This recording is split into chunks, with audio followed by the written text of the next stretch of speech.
자, 이 시간 우리 하나님께서 우리에게 주신 말씀 우리 함께 보도록 하겠습니다. 누가복음 5장 36절로 39절까지 말씀입니다. 누가복음 5장 36절부터 39절까지 말씀입니다. 다 찾으신 줄 알고 말씀을 봉독하겠습니다. 또 비유하여 이르시되 새 옷에서 한 조각을 찢어 낡은 옷에 붙이는 자가 없나니 만일 그렇게 하면 새 옷을 찢을 뿐이요 또 새 옷에서 찢은 조각이 낡은 것에 어울리지 아니하리라. 새 포도주를 낡은 가죽 부대에 넣는 자가 없나니 만일 그렇게 하면 새 포도주가 부대를 터뜨려 포도주가 쏟아지고 부대도 못 쓰게 되리라. 새 포도주는 새 부대에 넣어야 할 것이니라. 묵은 포도주를 마시고 새 것을 원하는 자가 없나니 이는 묵은 것이 좋다 함이니라. 아멘. 자, 오늘 우리에게 주신 말씀을 가지고 구약의 신앙에서 신약의 신앙으로라는 제목으로 말씀을 증거하고자 합니다. 우리 앞뒤 좌우로 말씀 전하기 앞서서 이렇게 한번 인사를 서로 나누기를 원하는데요. 하나님께서 저와 여러분을 지켜주십니다. 인사하겠습니다. 하나님께서 저와 여러분을 지켜주십니다. 아멘. 여러분 믿으시죠? 하나님은 말씀에만 계신 분이 아니라 하나님은 저와 여러분의 삶의 자리에 역사하시고 함께하고 계시는 줄 믿습니다. 여러분, 저와 여러분이 우리 하나님 아버지께서 살아 계시다라는 그 사실 하나만 우리가 온전히 깨달아도요, 우리 인생이 달라집니다. 내 삶의 자리가 바뀌어집니다. 여러분 한번 생각해 보세요.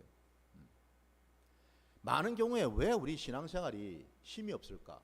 능력이 나타나지 않을까? 그 이유는 다름이 아니라 내가 머리로는 하나님이 있다라는 것을 믿겠는데 근데 실제로 내 삶의 자리에서는 그 살아계심이 좀처럼 깨달아지질 않는다라는 겁니다. 기도하지요. 우리가 말씀도 보지요, 여러분. 기도하지도 않고 말씀도 보지 않는 성도는 여러분 성도가 아니에요. 분명히 말씀드리지만 오늘날 한국 교회가 왜 이 지경까지 추락을 했을까? 왜 사람들로 보여 여러분 개독교라는 소리까지 들어가면서 이 지경까지 추락을 했을까요? 첫째는 여러분 앞에 서 있는 저희 김베드로 목사와 같은 목회자의 잘못이 큽니다. 이게 첫째입니다. 하나님이 목회자에게 교회를 든든히 세우고 맡기신 양들을 말씀으로 제대로 가르치고 양육을 해야 되는데 그리하지 못했거든요. 그래서 여러분 아마도 짐작컨대 저도 여러분도 우리가 천국과 지옥이 있는 걸 우리가 너무나 잘 아는데 과연 목회자들 중에서 천국 갈 목회자가 과연 얼마나 될까요? 저도 지금 말씀 앞에 서서 두렵고 떨림으로 지금 이 말씀을 지금 드리고 있습니다. 한번 생각해 보세요, 여러분. 지금 저도 목회자인데 제 얼굴에 제가 지금 침 뱉는 격 아닙니까? 지금 이 말씀이. 예? 목회자 중에서 과연 천국을 얼마나 갈까? 지금 이 말씀을 드리고 있으니 다른 목회자분이 들으시면은 저를 얼마나 여러분 야단을 치겠어요. 근데도 제가 감히 이런 말씀을 드리는 이유가 뭐겠습니까, 여러분? 목회자도 그럴진데 성도들은 어찌 되겠어요, 여러분? 응? 목회자가 제대로 가르치를 못했는데 그 성도들조차도 여러분 소경이 소경을 인도하고 있으니 둘 다 구덩이에 빠질 수밖에 없지 않겠습니까? 그러니 오늘날 교회를 여러분 껍데기는 커졌는데 겉으로는 굉장히 부유해졌는데 온통 교회 안에 썬데이 크리스찬만 양성해가지고 힘도 없고 능력도 없는 그런 교회가 되어버리지 않았습니까? 그러니 세상 사람들로부터 욕을 먹고 살지 않습니까, 여러분? 첫째는 목회자의 잘못이 너무 큽니다. 저부터 회개하고 저부터 반성해야죠. 부디 오늘 여기 계신 성도님들, 방송으로 말씀을 들으시는 성도님들 모두가요, 이제는 우리가 정신을 똑바로 차리고 더 이상 하나님의 뜻을 거스르고 하나님의 뜻에 반하는 그런 신앙생활을 하면서 마치 내가 구원받았다고, 마치 내가 은혜 받았다고 하는 그런 착각에 우리가 벗어나야 되는 줄 믿습니다, 여러분. 중차대한 얘기입니다, 여러분. 이거는 죽고 사느냐의 문제예요. 천국을 가느냐 지옥으로 가느냐, 지금 이런 문제 앞에 우리가 놓여있다 이 말입니다, 여러분. 적당히 신앙생활하고 적당히 믿음생활하고 적당히 교회생활을 한다고 해서 여러분 천국 가는 거 아닙니다, 여러분. 오늘 예수님께서 그 당대에 예수님 앞에 서 있는 많은 사람들 앞에 오늘 하신 말씀이에요. 우리 너무나 잘 아는 말씀 아닙니까, 이 말씀? 새 포도주는 새 부대에 넣어야지 포도주도 안전하고 부대도 찢어지지 않고. 여러분, 오늘 이 말씀을 우리가 그동안 너무나 많이 들었는데 우리는 어떻게 그동안 이 말씀을 받아서 이 말씀을 내 삶에 적용해서 내 신앙이 온전해지도록, 바른 신앙의 길로 가도록 이 말씀을 우리는 순종했는가를 한번 돌아봐야 되겠죠, 여러분. 왜 주님이 오늘 이 비유의 말씀을 들었냐면 그 위에 말이죠, 금식에 대한 얘기가 나옵니다. 예수님 앞에 모인 자들 중에 그 당대에 소위 의인이라고 생각했던 바리새인들과 서기관들이 있었는데 그들이 볼 때에 예수님과 함께 제자들 모두가 여러분 그 모습이 자기들이 생각하는 거하고 너무 딴판이에요. 아니, 저 예수님이 듣기에는 선지자다 그러고 하나님이 보내신 자다 그러고 무슨 뭐 능력을 나타낸다 그러는데 직접 가서 쳐다보니까 하는 일이 뭐냐면은 세리와 같은, 죄인과 같은 그런 자들과 어울려 다니면서 그 집에 들어가 가지고 같이 밥도 먹고 있고 포도주도 마시고 있고 그러고 놀고 있더라는 겁니다. 한마디로 자기들이 볼 때는. 이게 가당키나 한 일인가? 응?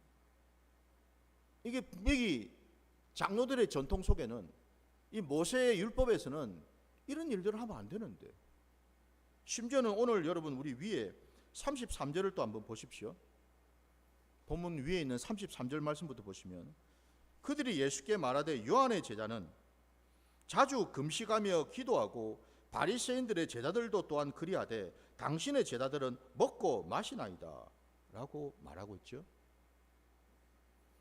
모세 율법 중에서, 랍비의 그 전통 중에서 이 금식에 대해서 얘기를 하고 있습니다. 마치 자기들은 철저하게 그 말씀에, 그 율법에 적용을 해서 지킨다라는 거 아닙니까? 그죠? 바리새인들의 우리가 기도를 알지 않습니까? 그 바리새인들이 세리 앞에서 기도할 때 뭐라고 기도합니까? 나는 저 세리와 같지 않다라고 얘기하지 않습니까? 그러면서 그 자랑 삼아서 자기 의를 드러내면서 하는 얘기가 뭐죠? 나는 하나님 1회에 2번이나 금식을 하면서 철저하게 율법을 지키는 자입니다 라고 얘기하는 걸 우리가 알 수 있죠. 그죠? 이렇게 금식을 하는데 저 예수라는 자는 제자들한테 제대로 모세 전통을, 모세의 그 율법을 가르쳐 주지는 못할 망정 같이 어울리면서 금식이라는 거는 눈 뜨고 봐도 하지도 아니하고 무조건 그냥 먹기를 탐하고 포도주만 즐기는 그런 일만 일삼고 있더라 이 말입니다, 여러분. 그러니까 한마디로 뭐예요? 저들이 볼 때 모세의 그 율법의 시각에서 볼 때에 예수는요, 한마디로 그야말로 율법도 모르고, 아니 모르는 정도가 아니라 아예 그냥 어거지로 율법을 폐하거나 율법을 어기고 있는 그런 짓을 일삼고 있더라 이 말입니다, 여러분. 놀랍지 않습니까, 여러분? 그런 예수님을 지금 저와 여러분이 구주로 지금 믿고 있지 않습니까? 그 당대의 바리새인들이나 서기관들의 말에 의하면은 예수님은 이단입니다. 왜? 모세의 율법을 제대로 지키지도 않고 어기면서 사람들을 선동하고 있으니까. 이단의 괴수예요, 한마디로. 근데 놀랍게도 저와 여러분은 그분을 우리는 지금 구주로 믿고 그분을 우리가 믿고 따르고 지금 있지요. 기독교가 여러분 뭐예요? 예수를 믿는 종교 아닙니까, 여러분? 기독교가. 왜 우리는 지금 모세의 율법을 지키는 유대교를 믿는 게 아니라 우리는 지금 예수를 믿는 기독교를 믿고 있느냐 이 말입니다, 여러분. 놀랍게도 오늘 한국 교회 안에 이미 기독교가 지금 전파된 지가 2000년이 지금 넘었는데, 종교개혁이 일어난 지가 여러분 500년이 지났는데, 놀랍게도 여러분 한국 교회 안에는 여전히 모세의 율법을 강조하고 모세의 율법대로 살려고 철저하게 자기 의와 열심과 헌신과 노력과 공로로 살아가는 교인들이 부지기수더라 이 말입니다, 여러분. 입으로는 늘 예수를 찾지요. 예수 말씀대로 산다 그러지요. 근데 정작 삶의 자리에서 신앙의 모습을 쳐다보고 있으면 예수는 온데간데 없고 여전히 율법대로, 율법 안 지키면은 벌 받을 것 같고 지키면은 내가 상 받을 것 같고 그런 식의 신앙을 하고 있더라 이 말입니다, 여러분. 예수님이 우리의 이런 모습을 볼 때에 어떤 마음이실까요? 아이고, 내가 실컷 저들을 위해서 십자가에 내가 달려 죽었더니 기껏 저들이 하는 일이 또 모세 율법으로 돌아가는구나. 아니 여러분, 예수님께서 하신 말씀이 뭡니까? 수고하고 무거운 짐진 자들아 다 내게로 오라 하셨잖아요. 그 당대 여러분 수고하고 무거운 짐진 자들이 누구예요? 그 수고하고 무거운 짐이 뭡니까 도대체? 아유 목사님, 그 짐은 내가 생각할 때는 아유 우리 요즘 살아가는 이 세상이 얼마나 힘듭니까? 막 직장 생활하기도 힘들고 밥 벌어 먹고 살기도 힘들고, 예? 이런저런 사회로부터 받는 이런 스트레스 저런 스트레스, 이런 게 다 짐 아닙니까? 그럴 수도 있겠지요. 그 세상의 짐. 근데 보다 엄밀하게 말씀드리면 주님이 말씀하셨던 그 수고하고 무거운 짐은 그런 짐이 아닙니다, 여러분.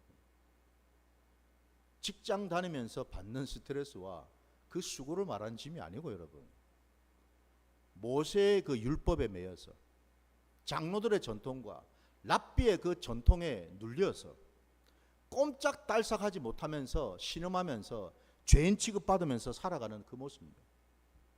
아이고 내가 금식 1회에 2번 금식 안 하면 내 죄인 취급받겠네.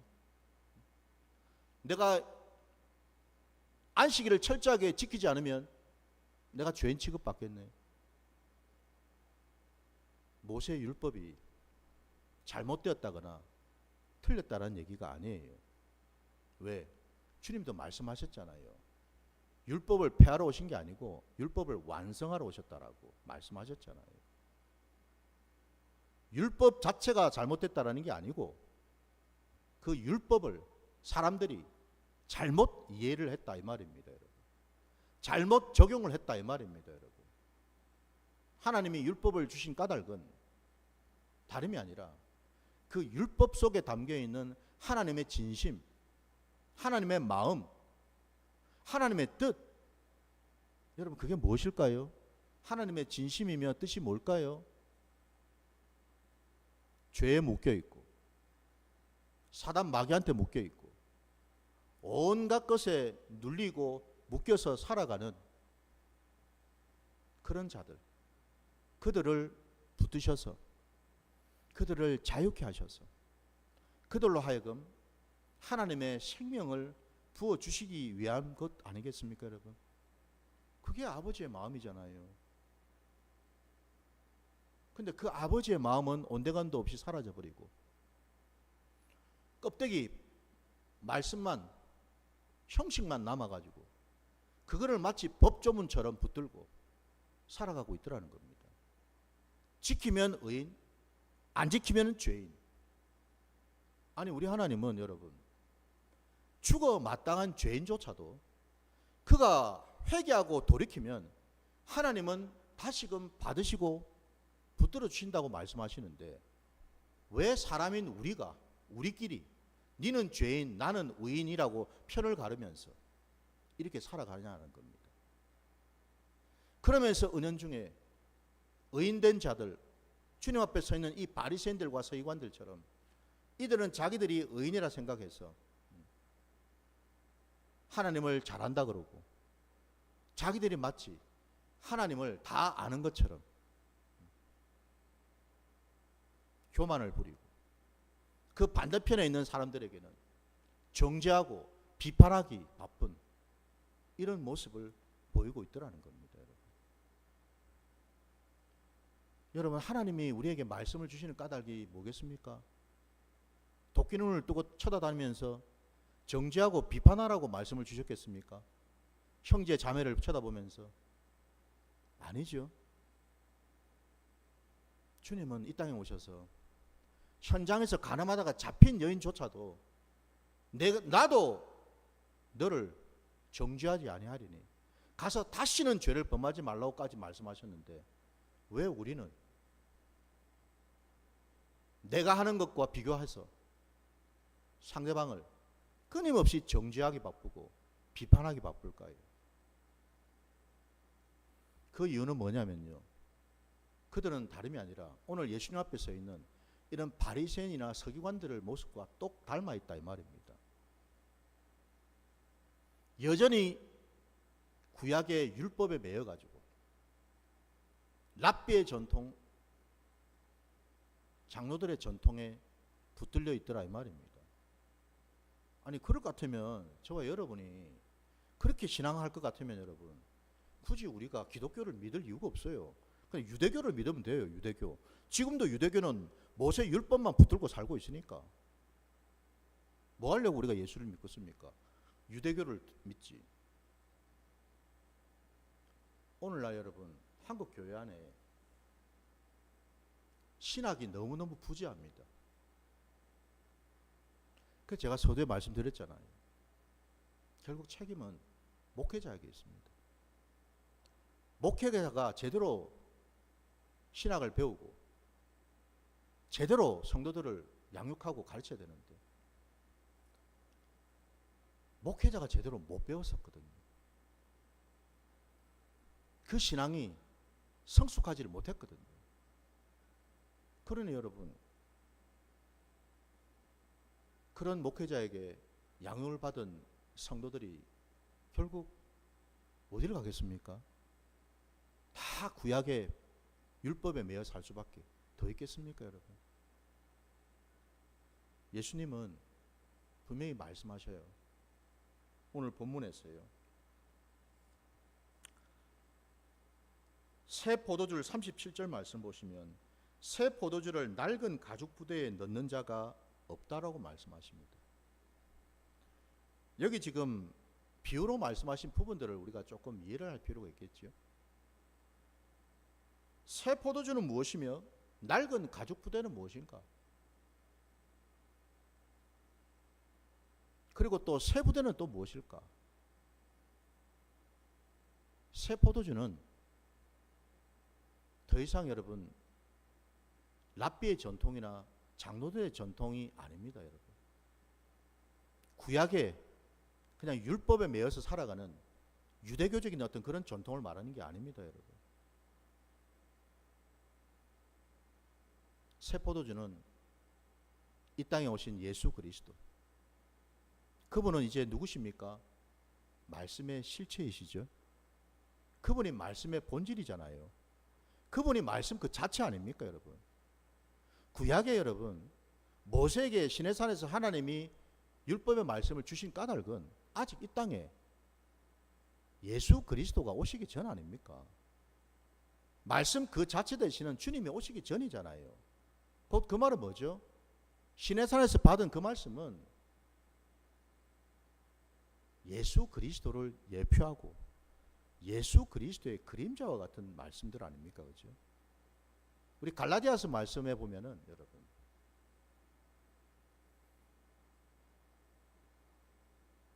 낡은 부대는 여러분 낡은 포도주는 단순히 그냥 뭐예요? 이 땅에 주님이 오시기 전까지 잠시 잠깐 후견인 노릇을 했을 뿐이다라고 말씀하고 있지 않습니까? 우리 한번 말씀 찾아봅시다. 갈라디아서 4장으로 한번 가볼게요.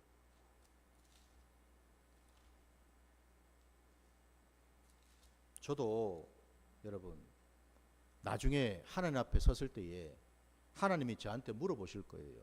베드로야, 네 이 땅에 사는 동안에 목사 직분 잘 감당했나? 성도들한테 내 말을 잘 가르쳤느냐? 그거 물어보실 거 아닙니까? 그 저도 할 답이 있어야 될 거 아니에요, 그죠? 그래서 지금 여러분 예배 시간에 말씀을 자꾸 보는 거예요. 제대로 알아야 되니까.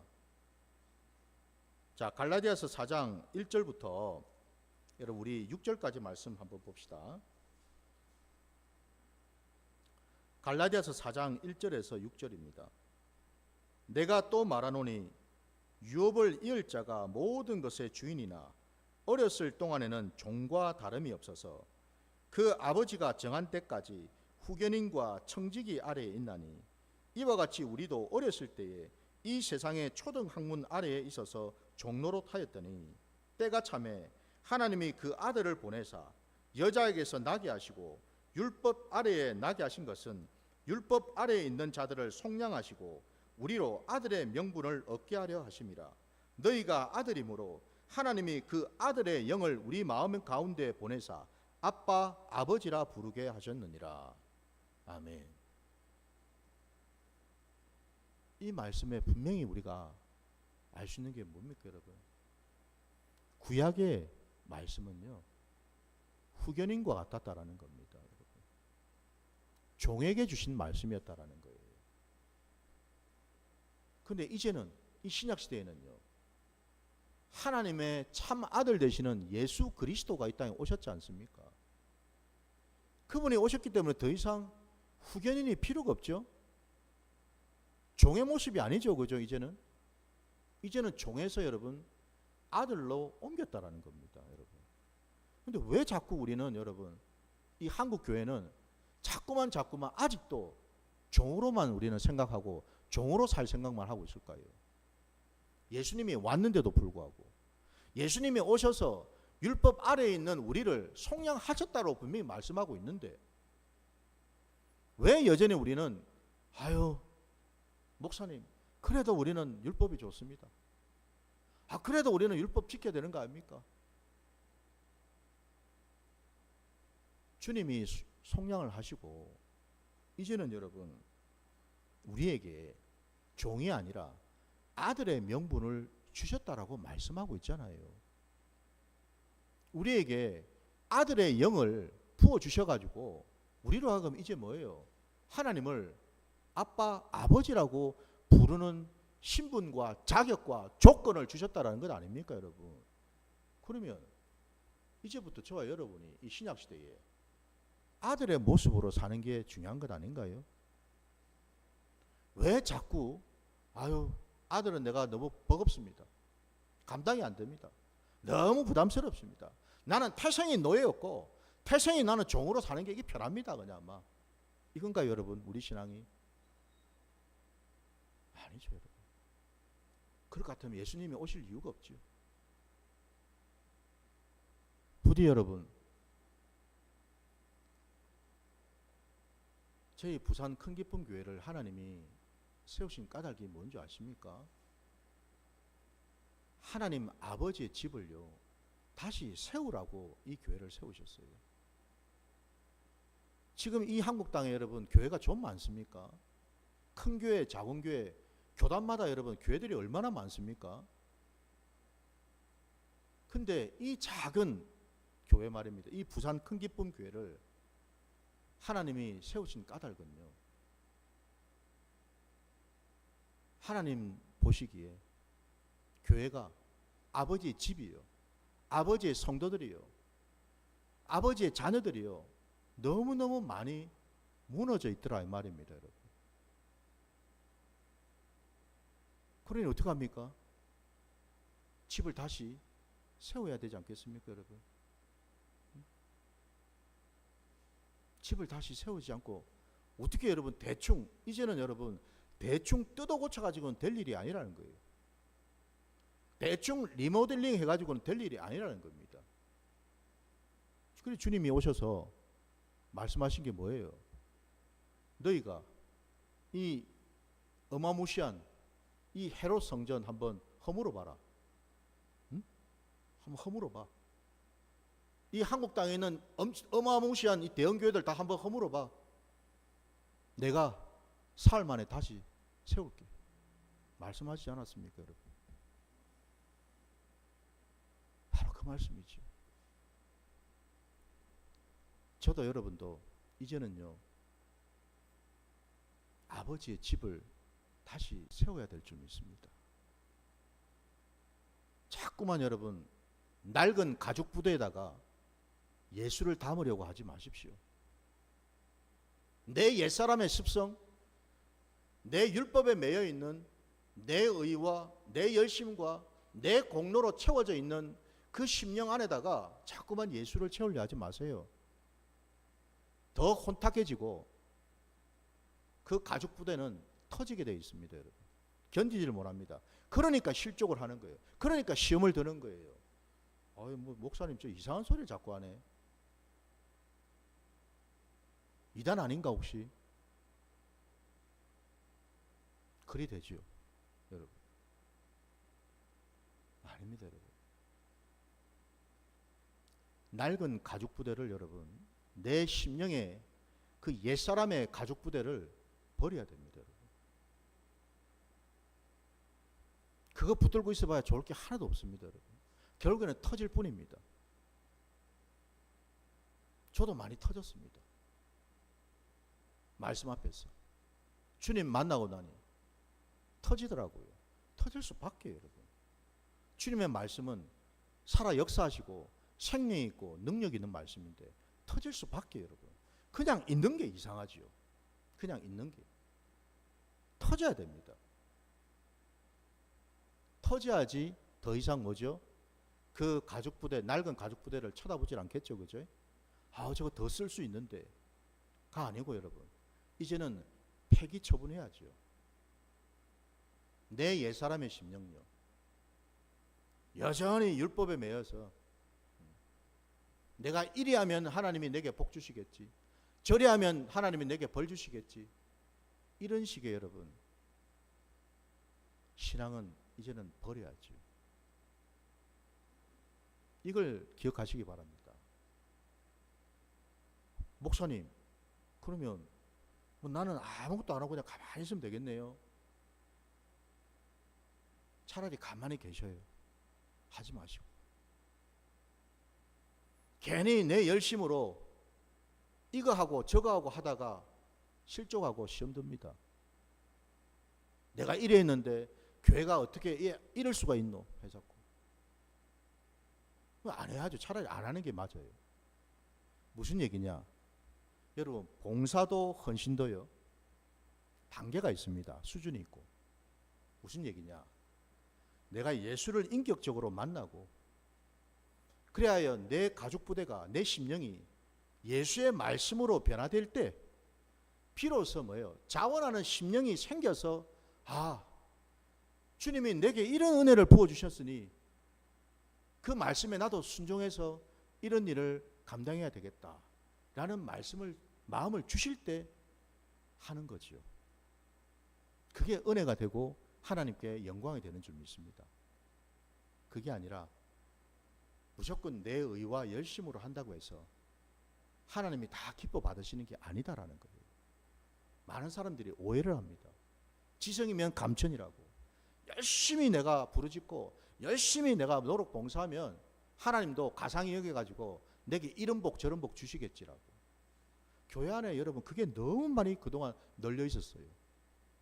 강대상에서 그 악한 목사들이 그 성도들을 앉혀놓고 맨날 한다는 소리가 뭐예요? 어느 목사님 세워놓고 어느 권사님 장로님 세워놓고 이분들이 교회에 이런 헌금을 드렸고 이런 봉사를 했고 이러니까 저 집이 저렇게 복을 받습니다. 그러면 제가 한번 반문하고 싶어요. 하고 싶어도 못하는 분들이 거기 부지기수 앉아 계실 텐데, 상황이나 형편이나 여건이 안 돼가지고 못하시는 분들도 거기 많이 계실 텐데, 여러분 그럼 그분들은 어쩌라고요? 그분들 여러분 시험 들지 않겠습니까? 그분들 생각에는 무슨 생각이 들겠어요? 아, 내가 이렇게 열심히 안 해서 그렇구나. 내가 이렇게 헌금을 많이 안 들여서 내가 이렇게 복을 못 받는 거구나. 결국 그 생각밖에 못 하지 않겠어요? 우리 기독교 신앙이 여러분 그 정도 수준의 신앙인가요? 우리 하나님이 그 정도 수준의 하나님이시냐 이 말입니다. 아닙니다, 여러분. 우리가 알아야 될 것은 이겁니다. 저와 여러분이 믿는 기독교 신앙은요, 오직 하나님의 은혜로만 살아가는 신앙입니다. 은혜 주시면 우리는 감당할 수 있는 거예요. 은혜 떨어지면 우리는 하고 싶어도 못합니다. 여러분 한번 생각해 보세요. 내 마음에 감동이 있고 은혜를 부어주시니까 내가 이런 헌금도 드릴 수 있고 이런 봉사도 자원해서 할 수 있는 거지. 그러면서 내 마음에 감사와 기쁨이 있는 거지. 그런 것도 없이 여러분 그냥 한다? 그건 여러분 마음의 짐만 될 뿐이고 부담만 될 뿐입니다. 그래가지고 복이 안 오면 어떡할 겁니까 여러분? 그럼 그때 가서 후회하고 또 하나님한테 묻겠습니까? 왜 내가 이만큼 했는데 안 해주냐고? 그런 신앙이 아니라고요 여러분. 오직 주님의 은혜가 우리에게 부어질 때요, 우리는 순종할 수 있고 헌신할 수 있고 모든 것을 감당할 능력이 생긴다라는 겁니다. 이게 우리 기독교 신앙이라는 겁니다. 그래서 부디 여러분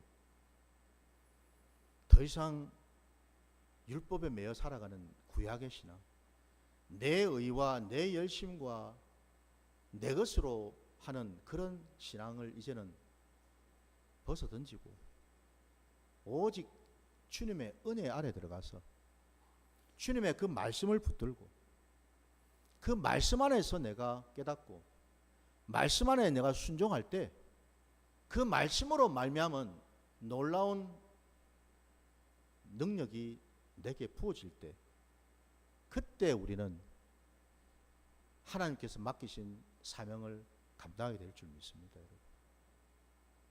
이 길로 우리가 나아가야 되죠. 이 길로 말입니다. 부디 저도 여러분도 오늘 이 말씀을 통해서요, 우리 신앙의 자리를 한번 좀 돌아보시길 바랍니다. 더 이상 여러분 낡은 가죽 부대와 같은 내 옛 심령에 예수라는 새 포도주를, 예수의 말씀이라는 그 새 포도주를 담으려고 하지 마시고 이제는 중요한 건 뭡니까? 주님의 말씀은 이미 부어졌어요. 이제는 내 심령을 바꿔야죠. 그죠? 내 심령이 낡은 가죽 부대가 아니라 새 가죽 부대가 돼야죠. 그죠? 새 가죽 부대가 되기 위해서는 주의 말씀이 내게 온전히 심어져야 됩니다. 여러분. 그럴 때 나는 변하고 나는 새로워져서 내 심령이 변화된 심령으로 하나님을 바로 볼 수 있고 내 신앙의 자리가 온전하게 될 줄 믿습니다. 바로 그 자리까지 나아가시는 저와 여러분 되시기를 주의 이름으로 축원합니다. 우리 함께 찬양 부르시면서 오늘 주신 말씀 결단하면서 기도하는 시간 갖겠습니다.